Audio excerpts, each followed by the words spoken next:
Okay, so today we're going to talk about that strange time when you actually first start making some money. You just finished university or you just entered the workforce and you finally got some income coming in.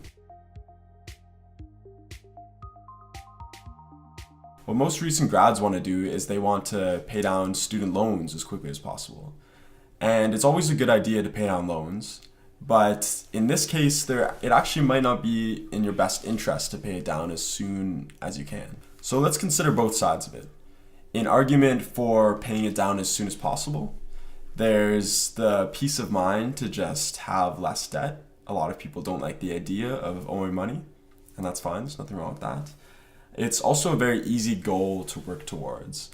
So you have a set amount that you owe, and you know how much you can pay every month, and you can actually calculate how long it's going to take you to pay it down. So that's pretty nice to see. And also, you have the opportunity to brag to your friends if you pay it down sooner. So that's pretty nice. But this loan, it's actually a pretty good loan. The government makes it this way so that students have a chance to take money from university and not have to worry that much about how it's going to affect them in the future. It's a very easy loan to manage. So what this loan does differently than any other loan you might have is it doesn't actually affect your credit. So your credit score is not affected based on owing 30 grand to your student loan or owing nothing. And another great thing that a student loan can do is you have the option to pause the loan if you really need to. So say you get laid off from your job and you don't have any money coming in anymore, you can request to have a pause on payments for your loans for 6 months up to 60 months if you continue to reapply and continue to need it. So it adds a lot of flexibility here. So how it works right now is you're paying 5% on your student loan in Ontario, for example. And when it comes to tax time, you get a percentage back of what you paid. So it actually works out that you're only paying a 4% interest on this loan. If you were to invest your money, you are likely going to make 5 to 10% if you're investing in stocks. So that's actually a better return than what you're paying on your loan.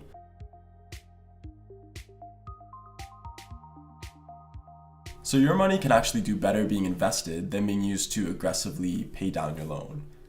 So as long as you pay the minimum payments and then invest the rest, what you can do is actually build wealth quicker and have a rainy day fund available. And that's because any money that's invested into a TFSA is accessible. You can take it out whenever you need it. But any money that you've used to pay down your student loan, once it's been paid into there, you can no longer take it back out. So it's probably a good idea to have at least some amount saved up and invested for that rainy day. A lot of people have heard of a tax-free savings account or a TFSA, but they don't know exactly how it works. And the problem is it's not really a savings account.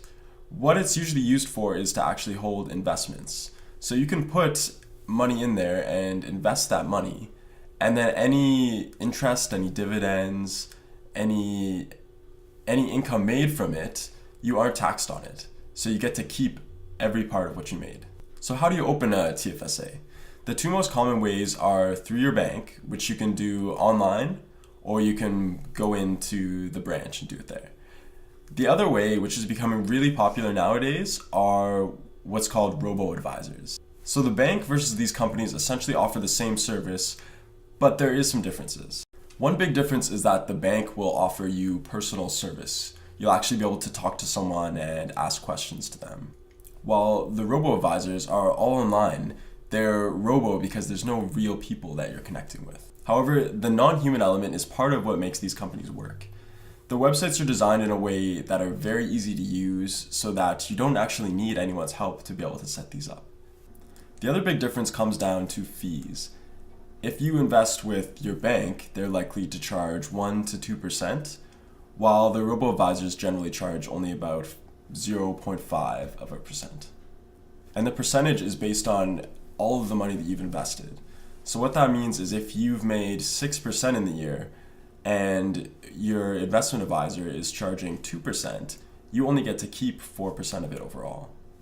So whether you decide to start putting money into a TFSA or on the other side aggressively pay down your student loan, either way, you're on the right track.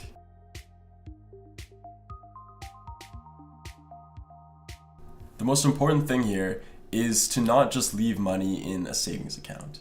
Because when money's in a savings account, it's actually losing value over time. And this is thanks to something called inflation. And this explains why your grandmother only got paid $3 at her first job. It's because the value of money naturally just goes down over time.